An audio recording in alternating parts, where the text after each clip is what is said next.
Mancano ancora i dati precisi, ma i primi flussi anomali di traffico nel milanese dopo il rincaro dei pedaggi in A4 e A57 sono già visibili. Il sindaco di Mirano, Maria Rosa Pavanello, non sta però a guardare e, come aveva già annunciato, entro fine mese passerà all'azione.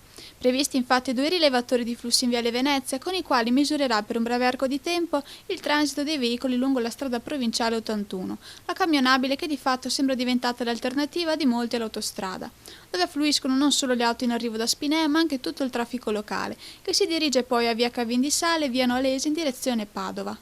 Il comune di Mirano dispone già degli apparecchi elettronici, questione di giorni, e potrà valersi di numeri grafici riguardo i passaggi giornalieri dei veicoli alle porte del centro. In tal modo potrà schierare i vigili per dei controlli a tappeto su tutti i tipi di veicoli, come aveva già minacciato una settimana fa.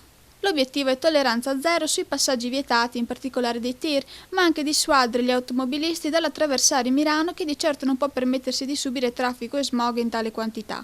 Ci hanno imposto un passante con la scusa di liberare i paesi dal traffico, rincara Pavanello, ce lo ritroviamo deserto e con il centro città più intasato di prima.